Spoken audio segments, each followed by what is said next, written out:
Happy Friday the 13th, everybody, and yes, I'm wearing my Jason Lives shirt because it's Friday the 13th, the only time we're going to get it this year. So let's make the most of it, shall we, while we can. So I thought, which Friday the 13th horror movie should I review? Should I review my favourite one, my least favourite one? Thought, nah, let's do a massive compilation video and review all 12 installments, including the remake and Freddy Vs Jason. So, here you go, my Friday the 13th special, where I'm going to review all the Friday the 13th movies. So, let's start with part 1, shall we? And I'll see you after this.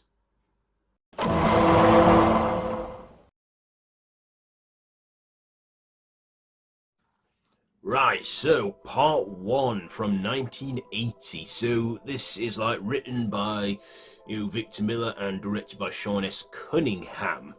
So this is the first installment in the Friday the 13th franchise, which I believe just starts off as like a revenge thriller, because in this there's not much supernatural elements going on, it's just psychological horror. So in this, the Camp Crystal Lake is attempting to reopen once again for the summer, and all the counsellors and that get ready for the opening and decide to have a little bit of fun before the kids arrive. But then, of course, there is an unseen assailant picking them off one by one, preventing the camp from being opened, as many years before, a series of murders happened to prevent the camp from reopening, since a murder in the 1950s after the drowning of poor Jason Voorhees. And of course, our final girl, Alice, finds out that the killer is none other than Mrs. Voorhees herself, Pamela, out for blood.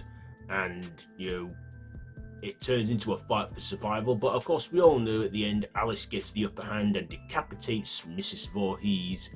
And of course, survives and wakes up the next morning in a canoe where she's dragged under by Jason, but is revealed to just be a nightmare. But when she survives, she asks if the boy was found, and there was no boy, because he's still out there. So that's the essential plot there. So what did I like about this film? Well, this was the 80s, the start of the 80s, and the slasher craze had yet to take off. So before that, we had a couple like Psycho, 20 years before. We had Texas Chainsaw Massacre and Halloween, which set the standards, but I think the 1980s is when the slasher trope really got going, and that was its golden age. But this one is just a basic, killer film. A basic, stuff that can actually reflect real life, because a person can actually kill another person and stuff, and that's what makes it scary and unnerving.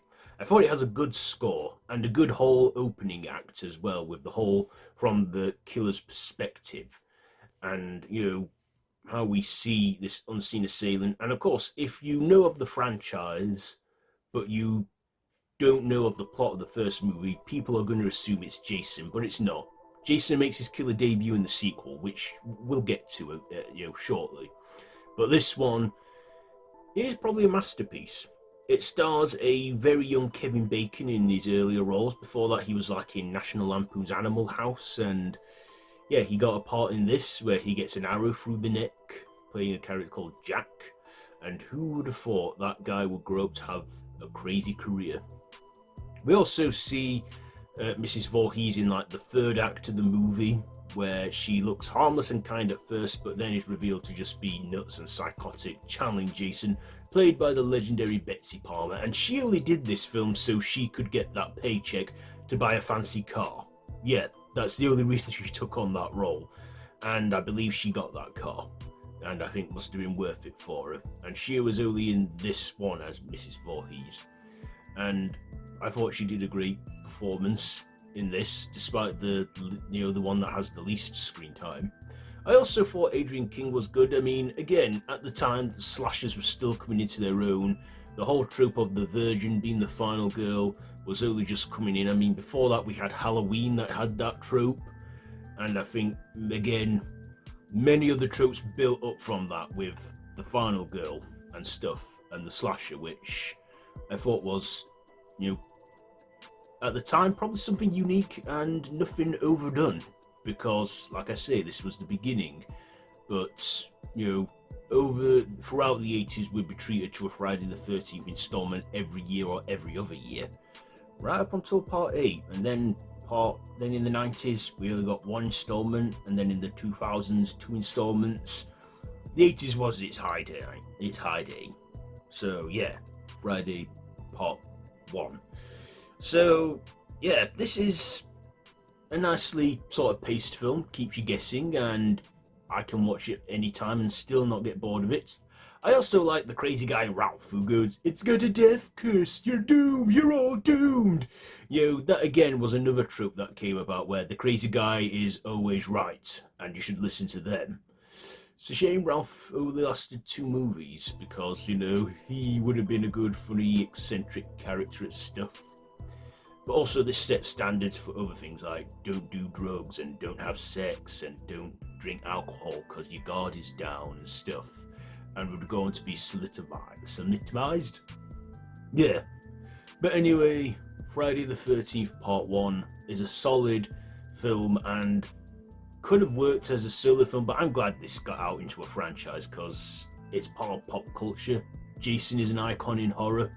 Hockey masks are cool for horror, good Halloween costumes. But Jason never donned that look until part 3 with the hockey mask, which again we'll get to in this show. But yes, it all started here, and who'd have thought this would go on to be a franchise that is 45 years old now. 45 years since the first movie, so, you know, the fact that generations later are still watching it and talking about it just shows it's done something right. So, my ratings for this, I will give Friday the 13th Part 1, I'll give it, I'll give it 4.5 machetes out of 5. Yeah, we're doing machetes in this one because Jason's favourite weapon. 4.5 machetes out of 5 for Friday the 13th. So there you go. There is my review for that one. So let's go to our next installment as I review Friday the 13th Part 2. Let's go.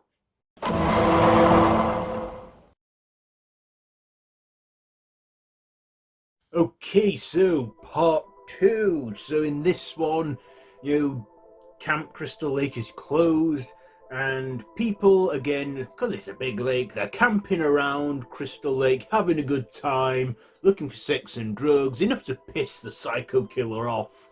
And of course, we see Jason make his big killer debut in a burlap sack, not the hockey mask, that comes after. So yeah, we see Jason making a killing, and then he gets our final girl of the movie, and of course, again, we get a jump scare dream sequence towards the end where Jason's unmasked. And yeah, Jason is now grown up because obviously he didn't drown like everyone thought. And also, Ralph bites the dust as well. You know, the crazy, "You're all doomed" guy. Yeah, so what did I like about this one? Well, again, it was the first sequel in the series. And again, at this point, slasher films and sequels had not been franchised to death. So that was something. And in this, we see Jason again in his killer debut. And he's a big, bulking person with his burlap sack. I will admit, when I first watched this one, I was expecting him to have the hockey mask. But yeah, he didn't. That would come later in part 3. But still, you know, Jason made a killer impression because he obviously went on to handle the mantle of the franchise and take over from there. So, you know, he would go on to become the face of the franchise. Also, there were some kills in there, like the whole piercing kill, the whole shish kebab kill where Jason just rams that pole through that couple who are in bed. And then, of course, he also machetes a guy in the face who's in a wheelchair because he's about to get laid. And yeah, we see that moment where she's also manipulating Jason by posing as his mother by wearing her jumper. And for a moment, she has his guard down. But of course, Jason snaps out of it and goes back to his killer ways. And yeah, I like the early 80s cinematography and stuff on it. And yeah, again, this was a slasher film with not much supernatural elements added to it as of yet. But I thought, this is a decent sequel. We don't see much of Pamela Voorhees. I believe Betsy Palmer is only in it with archive footage in that projection thing. But yeah, this is where we see Jason get the handing of the torch and where he makes his killer markings and goes on to carry on throughout the rest of the films. And only one movie away from that iconic hockey mask. Yeah. I mean, there were moments in there like it was, the build up and that, the opening and stuff, like them explaining Jason and stuff. But once it got going, it got going. And yeah, we even see Alice as well bite the dust in the opening act because Adrian King, due to personal reasons, didn't want to stay in the series. Could have been a regular. Could have been like the next Laurie Strode or the Laurie Strode of the Friday franchise, but no, she opted out because she was getting death threats and stuff. Things she didn't want to get involved in. So they respected her decision and yeah, had her kill off in the opening. I guess one plot hole is, how did Jason know where she lives and how did he get there? I don't tend to question it that much, but how? But yeah, it's still a decent enough one, before it went bonkers. So I will give Friday the 13th Part 2. Let's see, I will give it... I'll give it 4 machetes out of 5. Still nowhere near as a bad one. But yeah, good one for Jason's first outing. So yeah, there you go. There's my review for Part 2. Now let's get to the next part of the segments. Let's review Part 3.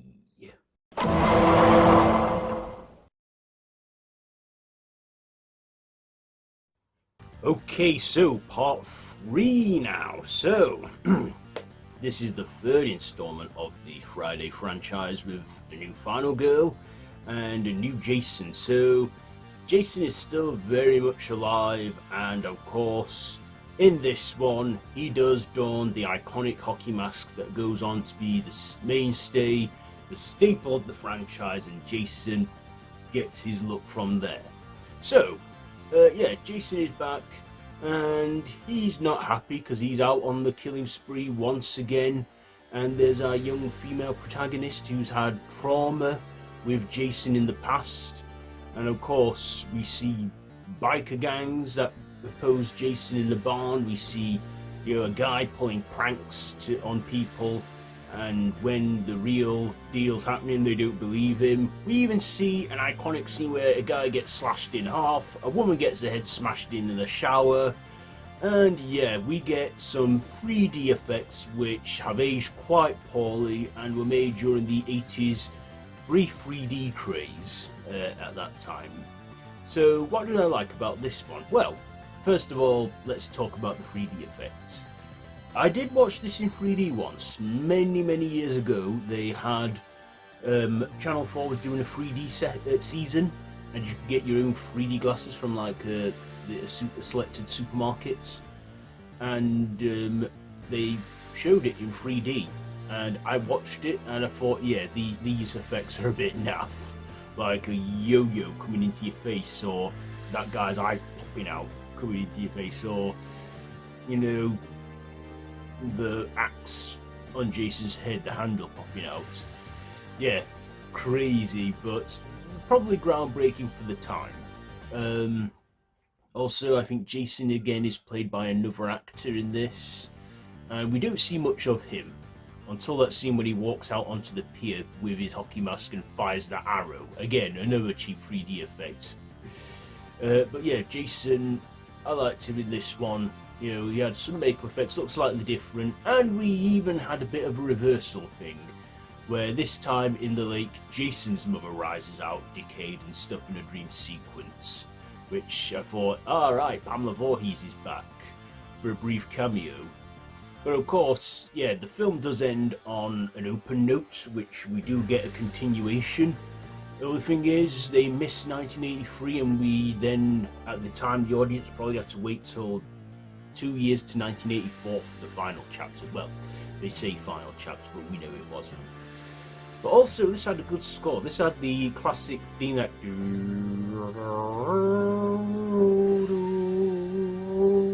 I can't remember. But still, if you've seen the film, you know what I mean. But yeah, I like the opening credits. Like, they also took advantage of the full 3D thing as they put out the credits, like the actors' names, the title card and everything, all in the 3D. Again, which, you know, the 80s, what can you say? But yeah, this was, you know, the one where we got the Jason we know with the hockey mask, as I've said thousands of times already. And yeah, from then on, sportswear such as the hockey mask became a horror thing. Kids and people generations later, like 4 decades later, still wear hockey masks and dress as Jason for Halloween. Even I've dressed as Jason for Halloween and Comic-Con and all that. Yeah, you know, this is, you know, where the franchise really starts to come into its own, and Jason really takes on the mantle as the series antagonist. And yeah, there are some poor moments in there. There's some cheesy moments too. It's 80s cheese, you know, but I know what I'm getting into and what I'm signing up for, so that doesn't bother me. It doesn't annoy me, you know, but I'd say it's worth it to see, you know, when the film really kicks off and starts going and takes us into the next installment, which is part 4. So anyway, enough rambling about this one, let's get to the ratings. I will give Freddy the 13th Part 3, I will give this one, like I say, it's getting there. I will give it 4 machetes out of 5. 4 machetes out of 5 for Friday the 13th Part 3. Now let's go to our next bit, Friday the 13th, the final chapter review. Let's go.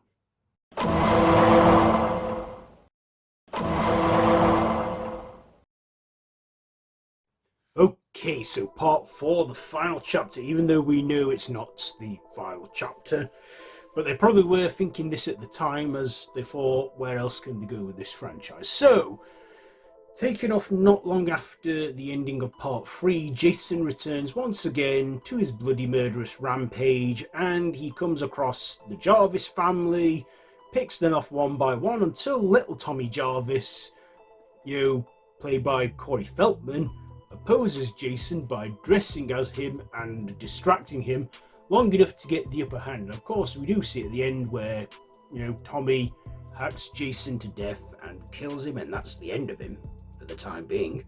And then it's implied that some of that evil may have gone in, transmitted into Corey Feldman's Tommy.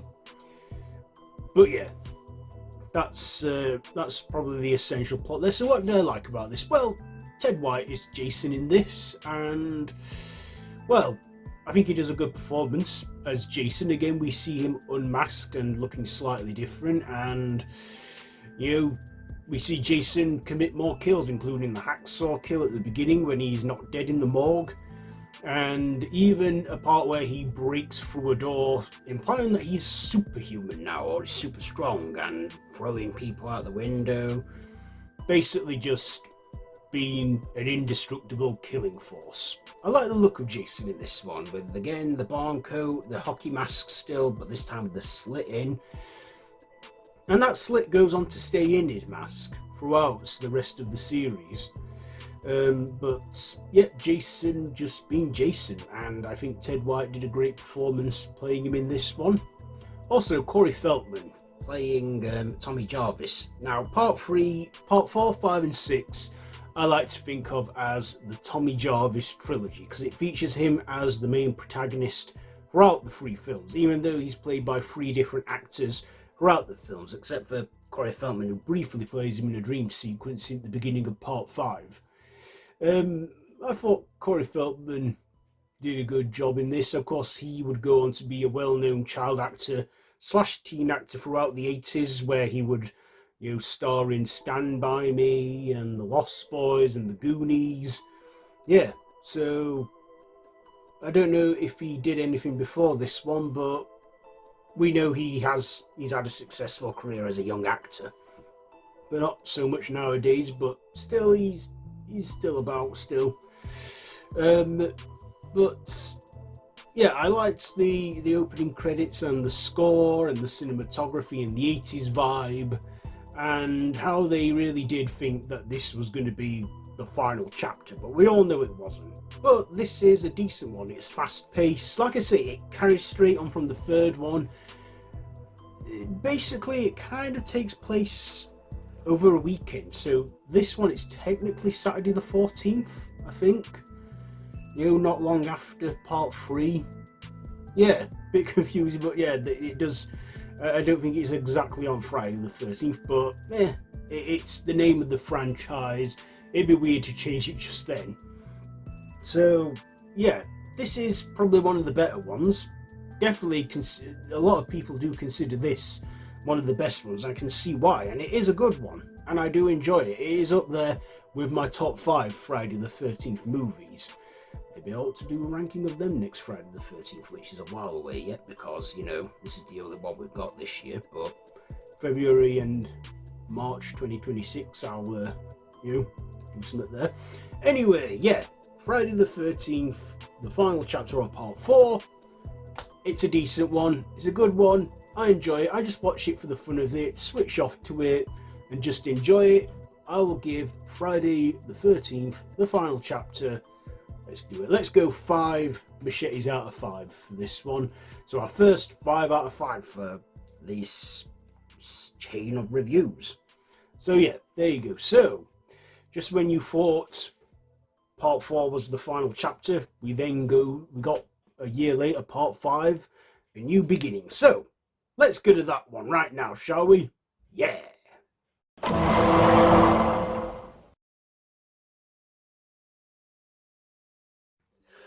Okay, so part 5, a new beginning. So in this, we see Tommy Jarvis, who's a bit older now, and is played by a different guy. And he's taken to a new place where young people can rehabilitate from their, their trauma. So we're not at Crystal Lake in this, we're at a place called Pinehurst, where there are many other troubled youths, and of course, one of them snaps and kills one of them, and of course then after that a bloody rampage begins again, where Jason, or at this point an imposter because Jason's dead in this one, but of course Tommy is still haunted by the horror of Jason. We see Jason in a dream sequence at the beginning, but yeah, the real Jason killer in this is the imposter Jason, who, after picking off people one by one and Tommy getting the upper hand, we see that this Jason is actually the local paramedic Roy Burns, who of course was the father of the murdered kid at the beginning of the film.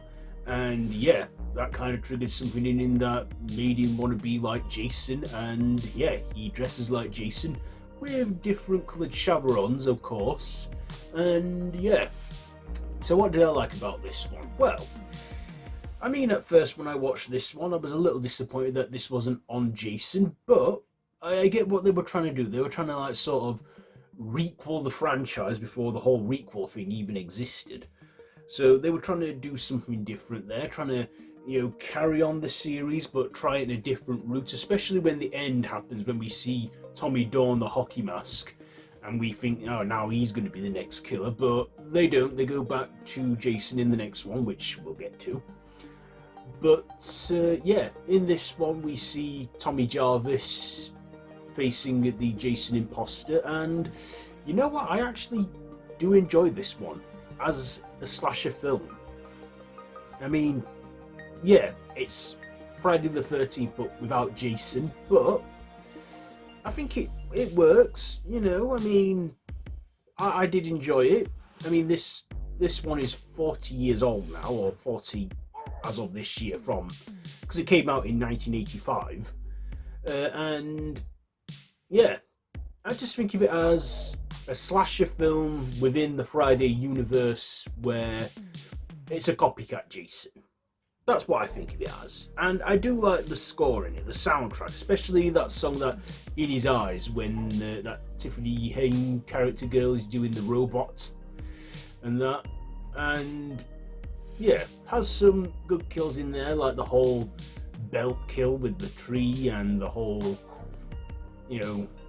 other kills. And yeah, it's a decent one, but of course it does have its plot threads, its plot holes, and I get why a lot of people didn't like this fully, and probably why they went back to the Jason format. But this one, I think it's like a good sort of, like, in a series, you get the odd filler episode that isn't good, but it's watchable. It's okay, and I personally find that watchable and okay. And yeah, like I say, it's not the worst one in the series, but it's not the best one either, but still a decent one. So yeah, the second part of the Tommy Jarvis trilogy in the series.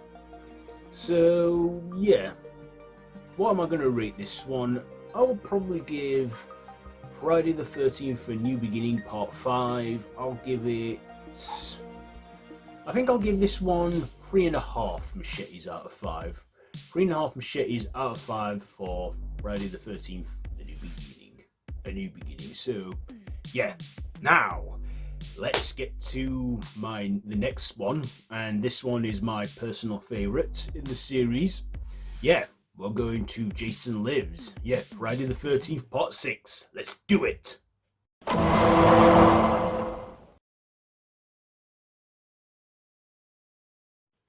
Okay, so Part 6, my favourite one. Yes, and I am wearing my Jason Lives t-shirt.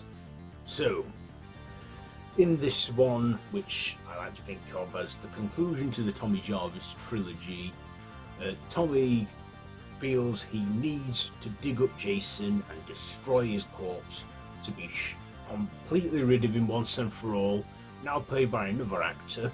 Of course, when he wants to make sure he's dead, he pierces the body with a metal rod, which works as a lightning conductor because it's a stormy night, and this jolts Jason back to life, taking Tommy's hockey mask and killing his friend.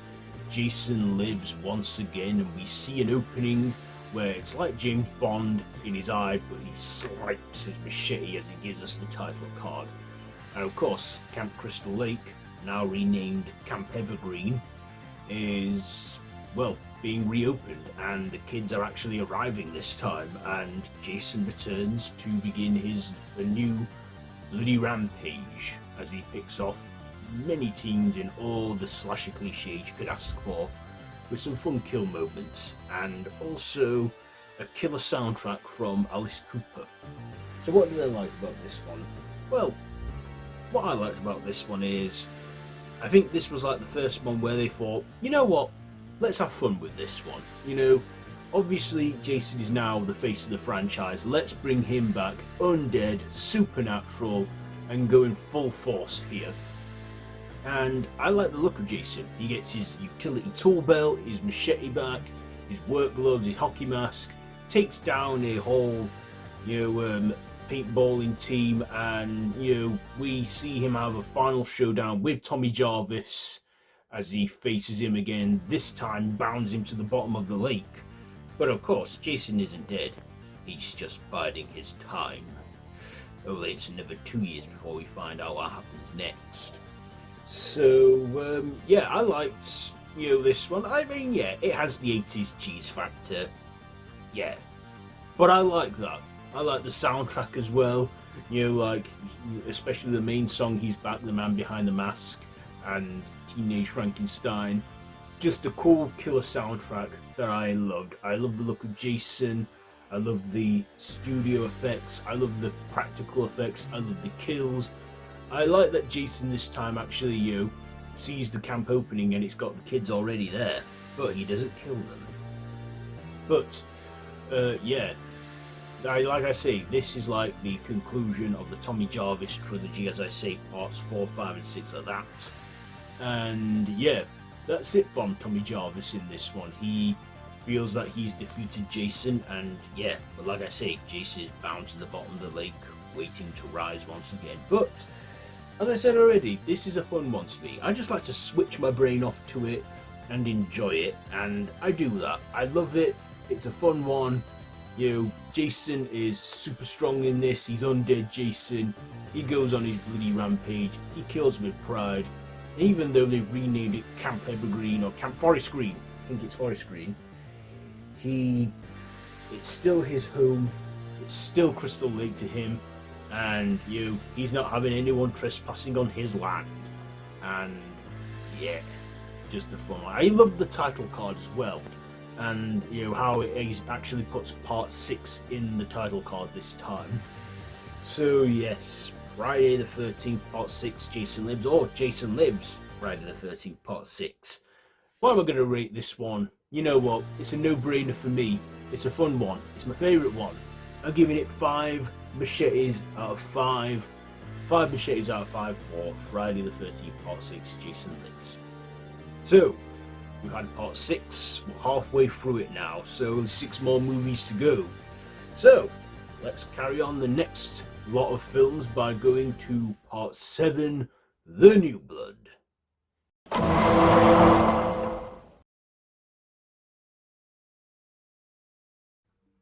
Okay, so Friday the 13th part 7, The New Blood. So in this one, we go back to, Camp Crystal Lake, where the lake is as it was before, abandoned and no one goes around, till this telekinetic girl with telekinesis comes about, named, what's her name now? That's it, Tina Shepherd, who has telekinesis, and her therapist, or, tries to get her to overcome these fears after she accidentally killed her father in the lake. But in doing so, it summons Jason, who's been chained and bound to the lake for some time, and this time he rises again, a bit more decayed, but still big, strong and bulking and badass and more tougher than ever, and even shows a bit of jaw there from where his mask was tore in part 6, and he's decayed. And in this is the one where Kane Hodder makes his big killer debut as Jason, and would go on to play Jason right up until the 10th movie, and is the longest running actor to play Jason. So yeah, and Jason goes on his murderous rampage as usual, introducing the iconic sleeping bag kill as well, and also the whole Tina fighting Jason, and of course her father's spirit is summoned and managed to drag Jason back down to the bottom of the lake until the next chapter, of course.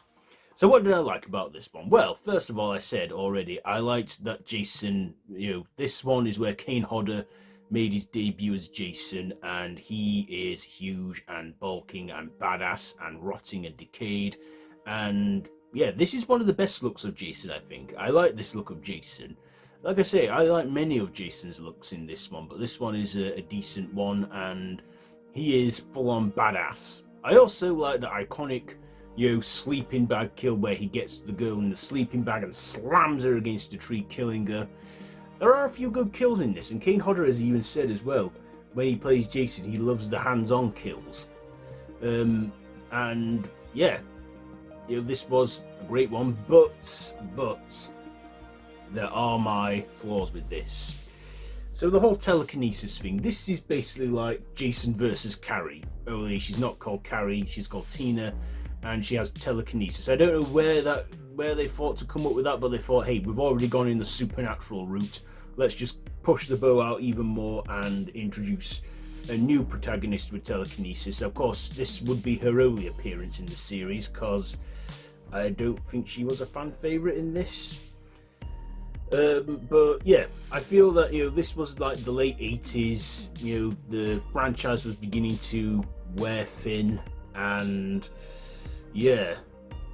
But still, I liked Jason in this. He made it watchable for me. Kane Hodder's performance, and had some decent cinematography, but it just got a bit flat. during the middle act of this one. But I wouldn't say this is the worst one. No, I would say it peaked definitely around Jason X, which we'll get to. We'll get to later on in this video. But yeah, it was okay. Just yeah. So anyway, Friday the 13th, Part 7, The New Blood. Yeah, where Tina was like the new blood. You know, fighting Jason head on and that. Anyway, yeah. What am I going to rate this one? I will give Friday the 13th Part 7 I'll give it 3.5. No, I'll give it 3 machetes out of 5, I think. 3 machetes out of 5 for Jason, you know, Friday the 13th Part 7, The New Blood. So there you go. There's my review for that one. So let's get to another one that isn't as good as either, but is still part of the franchise and probably the last one Paramount were involved in and what have you. Fully. Anyway, yeah, let's go to our next part. Friday the 13th, Part 8, Jason Takes Manhattan.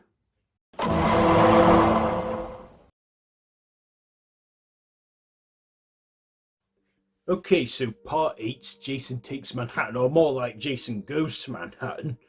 So yeah, Jason again rises from Camp Crystal Lake, or from the lake, and hitches a ride on the SS Lazarus, where a huge portion of the film takes place, where Jason is heading to New York, where he picks off the crew and the students all one by one with kills, them involving a guitar, hot rocks, and many other hands-on kills. As Jason in this one doesn't use his machete, he goes on various weapons, whatever he can get his hands on, and yeah, and then in the final act of the film, or the third act of the film, what's left of the crew actually make it to New York, and Jason does follow. And then our final two protagonists are, you know, fighting, are on the run from Jason, and Jason's following them.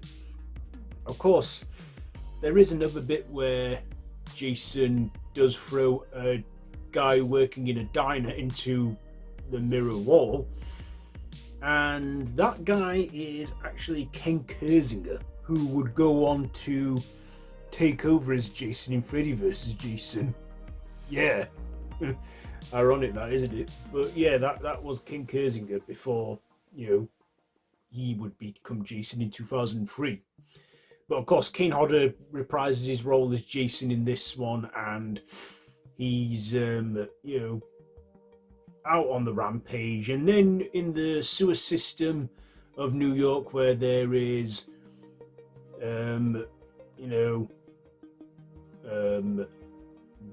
chemical waste, Jason gets swept away in that and dissolved away. And our two final protagonists survive, and yeah, even a dog does. Take a deep breath in. So, that's the story there. What did I like about this one? What didn't I like? Well, I like the opening music to it. The song made for the film, like The Darkest Side of the Night, that's quite a catchy song, and yeah, I liked that.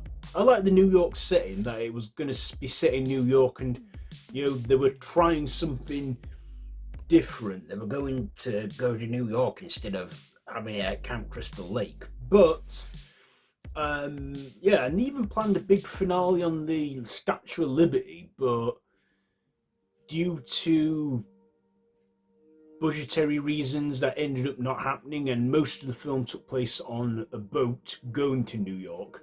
Also, another plot thread is like, okay, so what, the lake has a river that flows out into the Atlantic Ocean? Yeah, they just thought, sod it, we've already gone supernatural and off the rails, let's just do this. We're 8 movies in now. But yeah, I didn't like how misleading the title in the film was, Jason Takes Manhattan. It's more like Jason Goes to Manhattan. So yeah. So we see that, and Jason just killing. I also like the look of Jason in this. Excuse me. You know, the whole wetsuit and the whole, you know, big bulkiness and the hockey mask and stuff, and, you know, Jason just killing as always and doing killer stuff and being badass. There's even a bit where a guy who boxes Jason to the point where he wears himself out, then he lets Jason make a move and he just punches his head clean off his shoulders. There's even a bit where he does do a satisfying kill on a unlikable professor guy who he drowns in chemical waste. And yeah, but like I say, I like that Jason actually does get to Mannheim, but he doesn't really take it. And we have a finale where he's in the subway system. Even the trailer for this film teased that it would be in New York and Jason had his machete, which he didn't. But promoting the film, Kane Hodder actually went on to promote the film in a chat show where he was in character as Jason, and I thought that was funny. But yeah, we see Jason doing that, or Kane Hodder doing that. Let's just say Kane Hodder was one of the highlights of this movie. And maybe it would have been a bit better if they didn't call it Jason Takes Manhattan, because he really more like goes there. But, you know, it is what it is. I thought it was a decent enough one. A bit more better than Part 7, I think. So, yeah. Friday the 13th, Part 8, Jason Takes Manhattan. I will give this one... I'll give it 3.5 machetes out of 5. 3.5 machetes out of 5 for that one. So let's go to our 9th installment now. Also, Part 8 was the last one Paramount had any involvement in, because at this point they were embarrassed by Jason and sold the rights off to New Line, but did New Line do it any favours? Well, not with this next one. Let's go to it. Jason Goes to Hell, The Final Friday, but we all know it wasn't.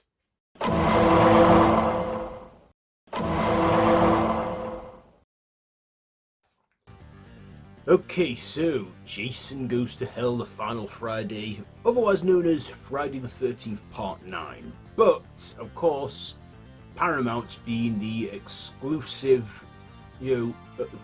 owning the rights to the title Friday the 13th, they couldn't exactly use that name of the film, even though New Line purchased the rights to Jason Voorhees. They hadn't purchased the rights to the title Friday the 13th. So this is simply called Jason Goes to Hell, The Final Friday, but we all know it's not. So yeah, Jason, is back again from a resurrection because he is bound to the lake, I guess. And the beginning, it sets up the typical motion of a woman going to camp, taking a shower, then going on the run from Jason, only for him to be lured into a trap by the FBI as they blow him up and kill him. And of course, this one bounty hunter guy named Duke knows that Jason, the only way he can truly be killed is by another Voorhees. So then we find out that Jason has a half-sister called Diane Kimball and a niece called Mary, is it? Yeah, well, turns out Jason isn't as dead as they think, because he then channels his essence from body to body, doing a body jump in this one, so various people are sort of playing Jason. And eventually he forms into like a little goblin-like creature at one point, looking like some out of Evil Dead, till he gets the body of a Voorhees, whether it's dead or alive, to fully resurrect and regenerate. Then in the big finale, he starts having a fight with his niece, and she kills him by driving the dagger into him, and he gets dragged into hell, only to find that Freddy Krueger is awaiting him, and that sets things in motion for the crossover which fans waited 10 whole years for. So that's the story there. What did I like about this one? Well, I like Kane Hodder as Jason for what he was in it. I mean, he was only in 2 acts of the movie, the opening act and the final act. The rest of the movie is a bit trashy, jumping from person to person, and yeah, I don't know what they were thinking with this one, but I thought, New Line were like, we've acquired the rights to Jason, let's make a movie out of it by any means, and they made this one. Kane Hodder does have a cameo though in the movie without makeup on as a security guard at the morgue where Jason escapes, so we see that.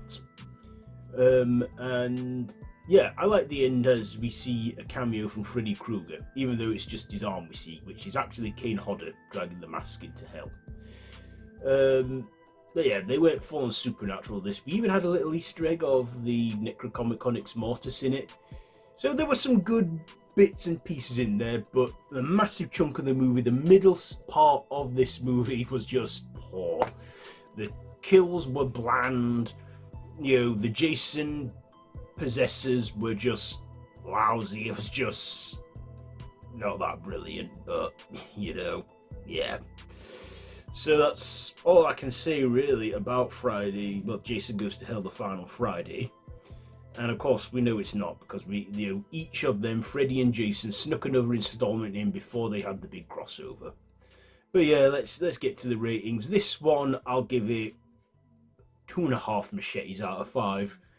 2.5 machetes out of 5 for Jason Goes to Hell, the final Friday. But before we go to the big crossover, let's go to the 10th movie, Jason X.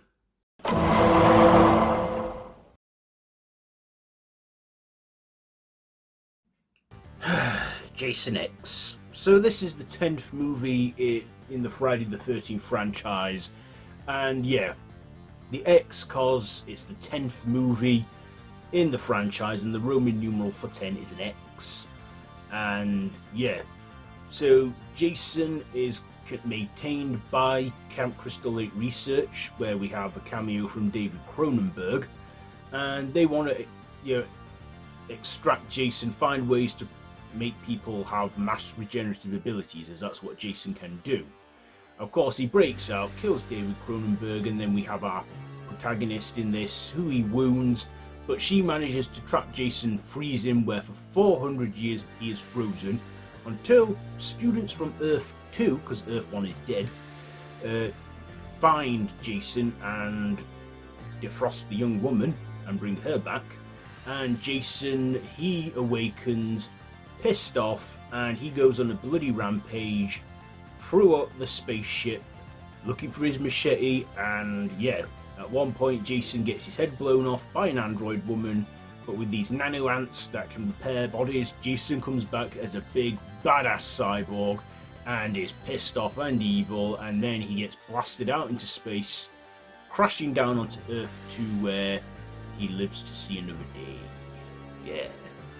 So what can I tell you about this one? First of all, Kane Hodder, again, he really at this point embraced the role of Jason. I mean, his makeup effects weren't as good with this one. You could tell it was him in a hockey mask.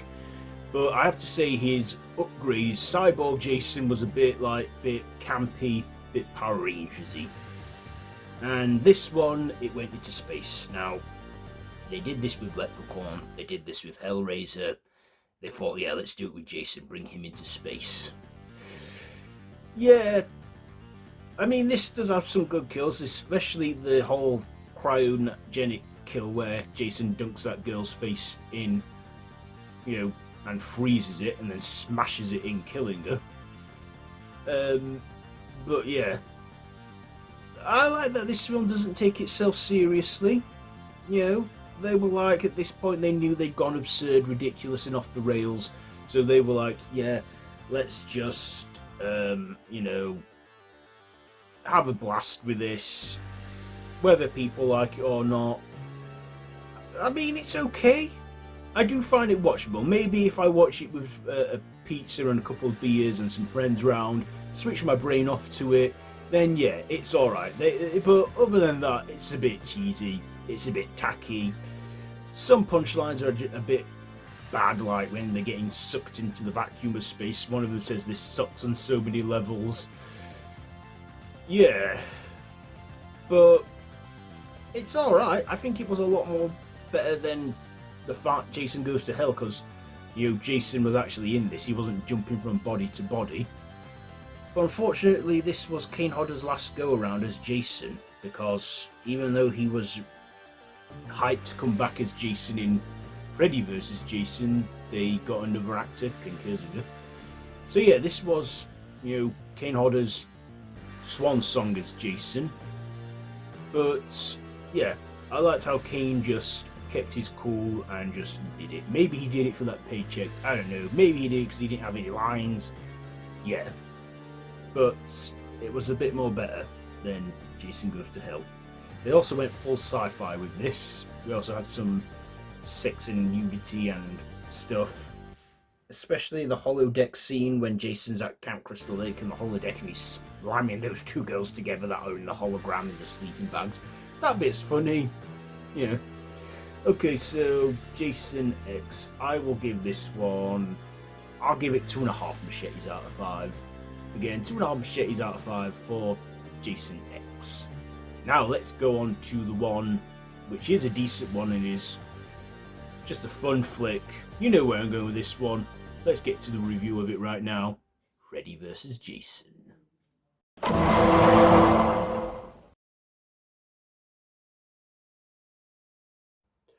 Okay, so Freddy vs. Jason. So this is the crossover that all fans were anticipating. So yeah, in this, it's Friday the 13th on Elm Street where Freddy Krueger resurrects Jason. So the kids of Springwood would remember him and would fear again, and Freddy would be strong enough to return. But of course, when he does get strong enough, Jason is on the rampage, and well, Freddy then has to face Jason. He takes him into the dream world and gets the upper hand there, but then Jason wakes up.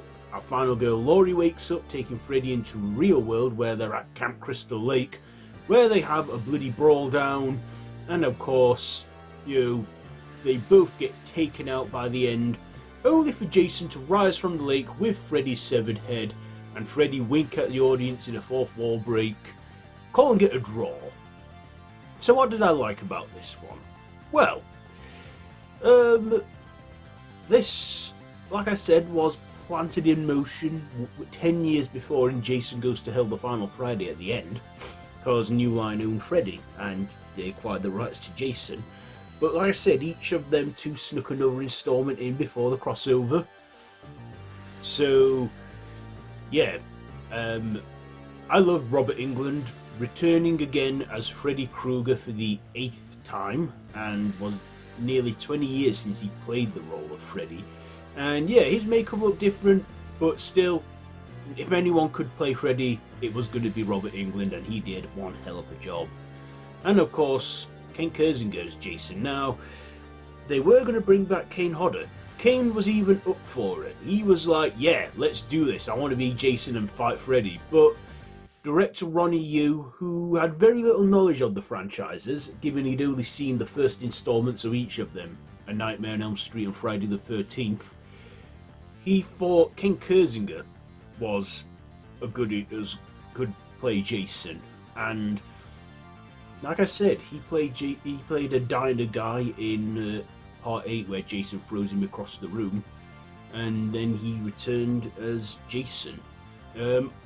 Yeah, I think, yeah, I would have loved to have seen Ken Hodder play the role. Ken Kersinger did a good enough job, I guess, but that's the thing with masked silent killers. The actors who play them are replaceable because, well, they don't show their face, they don't say a word. But horror characters like Freddy Krueger, you can't just replace them. So, yeah. We also got Pamela Voorhees in a brief role, which was just Freddy in disguise. Wasn't Betsy Palmer, but still, I thought, yeah, because she did start the franchise after all, Friday the 13th. But yeah, this was all about the clash of the killers, and they fought each other in different worlds, in Springwood and Dreams, and then in Crystal Lake. And yeah, even on the DVD extras they had a weigh-in like boxers do. They had a weigh-in and stuff, which I thought was pretty fun and was all part of a gimmick for the DVD extras. We get an alternate ending where Freddy wins, but also there was an ending where they were originally going to cross paths with Pinhead in Hell, but due to rights issues they couldn't get Pinhead. They were even going to do a sequel, Freddy vs. Jason vs. Ash, but that only ever saw the light of day as a comic book series. So yeah, we this is like, you know, the only time two slasher franchises clash together. I mean, yeah, it has its flaws. Like I said, they could have got a more experienced director. But we also had our teen characters, you know, like Laurie, played by, I can't remember her name now, but we also had Kelly Rowland in this from Destiny's Child. We also got, you know, Scream Queen Catherine Isabel in this too. And we had some bizarre moments, some weird moments, some scary moments, some cheesy moments. But I'd say this is a film not to take seriously. Just switch your mind off to it. Watch it. Pick a side if you want. Me, I'm Team Jason, obviously. And, you know, just watch it for what it is. You know, it may have took them a while. It may have been in development hell for a decade. But, hey, it got made. It got released. And this was actually my introduction to both the franchises. And I instantly fell for Jason. I thought, wow, Jason looks so cool with that hockey mask. I was about 12 years old, so I shouldn't have been watching it at that age, but I did. But yeah, I still enjoy watching it now, 20 years later, 22 years later. And yeah, even the Nightmare on Elm Street movies. So yeah, this is both a Nightmare on Elm Street and a Friday the 13th movie. And yeah, seeing two icons clash on screen was just a blast. So yeah, it was killer. Okay, so yeah, like I said, it has its flaws, and that could have been a better movie, had the potential to be a better movie, but yeah, like I say, it's decent enough in my opinion. So ratings, I will give Freddy the 13th, Freddy vs Jason, I will give it, you know what, I do enjoy it, I'll give it 4 machetes out of 5. 4 machetes out of 5 for Freddy vs Jason. Okay then. Well, there's one more movie to go, and it is Friday the 13th, 2009. Let's do it.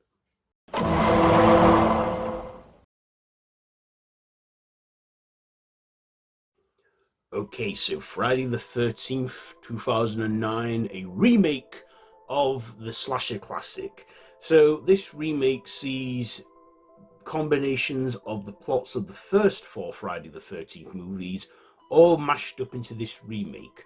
So we get like a good opening segment where we see the events of Friday the 13th of June 1980, where Pamela Voorhees is on her killer rampage and she gets beheaded. And then little Jason, disfigured and stuff because he has hydrocephalus, finds her head and takes it back with him. Then we jump to 2009, where we see some youths looking for a good time, getting stoned, looking for some wild marijuana and camping and having sex, until their fun time is cut to an abrupt end when Jason, with a burlap sack on his head, goes on a killing rampage and picks them all off one by one, except for one girl who he chooses not to kill but to keep, as she resembles his mother. And about 20 minutes in, that's just the opening. We get the title card and I'm like, that was just the opening act. So yeah, we get that, and then we see a couple months later where a group of other young teens go out looking for a good time to get drunk, get high, have sex, whilst the girl at the opening, her brother is now looking for her, played by Sam Winchester from Supernatural, or Jared Padalecki, is that his name? We also get another supporting role from Danielle Panabaker, and we get one and her boyfriend, who's an unlikable arsehole who no one likes.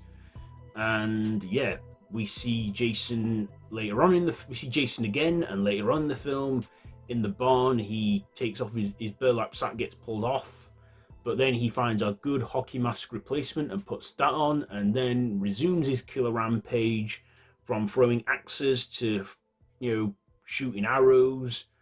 And yeah, and of course our main protagonists get the upper hand on him and kill him and then after that dump his body into the lake, only for him to rise out again because he's unkillable. So that's the essential plot there. What did I like about this? Well, I liked that they took compilations of the first 4 movies and like mashed them all together into this remake. So it wasn't shot for shot, but it had its own story going on. But I like the whole bits and pieces of like the original movies all put in there. Like they still acknowledged the events of the original first movie with Pamela Voorhees. They acknowledged the second one where Jason had the burlap sack. They then acknowledged the other 2 where Jason donned the hockey mask. I like that. Derek Mears as Jason as well. He was built like a brick shithouse and looked absolutely cool. It even explained how Jason can come out from places and that, where it's revealed underneath the camp he has like this secret underground series of tunnels where he goes under and gets people and that. I liked that as well. Also, we see our protagonists in this, and they're quite, some of them are likable characters, except for the guy who plays Danielle Pennebaker's character's boyfriend. He's unlikable, and when he gets it, he even cheats on her, and when he gets his comeuppance and his demise, kind of satisfying. We get some cliches like you do, but that's the whole point of the slasher genre. You're meant to have people with the guard down, having a good time, getting drunk. Yeah. So this one, it was quite a decent remake. Was it necessary? Probably not, but given that, the 2000s, they remade quite a lot of stuff like the Texas Chainsaw Massacre and The Hills Have Eyes, and Halloween. It was only a matter of time before, Friday the 13th and A Nightmare on Elm Street would get remakes, and A Nightmare on Elm Street got a remake a year later that wasn't as well received. I don't know if this one was as received, because I've never looked at like scores about it and stuff, but personally to me this is quite a decent remake. It doesn't try to recreate the original, but does pay reference to the original first 4 movies at least. And yeah, it's okay, it's decent. I enjoyed this one. It's okay. It's not bad. It's not terrible at all. But I'd say it's one of those decent remakes. It's like up there with the Texas Chainsaw Massacre remake. So yes, Friday the 13th, 2009. What am I going to rate this one? You know what? I will give this 4 machetes out of 5. So there you go. There is my review on Friday the 13th, 2009, and there is my review on all of the Friday the 13th movies. Yes, we got there. Took me 12 days to do it. I managed to make the time every day. But yeah, all for this Friday the 13th special. So now, let's wrap it up with the outro, shall we? Yeah.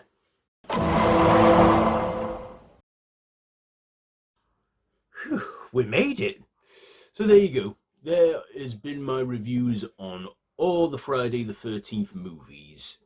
So yeah, which is your favourite? Which is your least favourite? Who's your favourite Jason? I don't know. Share all your thoughts on these movies down in the comments below. And if you've stuck well and through to the end, then well done. You deserve a pat on the back from me. So yes, thanks for sticking around. It means a lot. So yeah, our only Friday the 13th this year in June. And exactly Jason's birthday too. Happy birthday, Jason. So, yeah. As I said already, happy Friday the 13th. Be sure to like, share, comment, subscribe, and hit that notification bell, and share with your friends. And I'll be seeing you all very soon. So, till next time, don't have nightmares.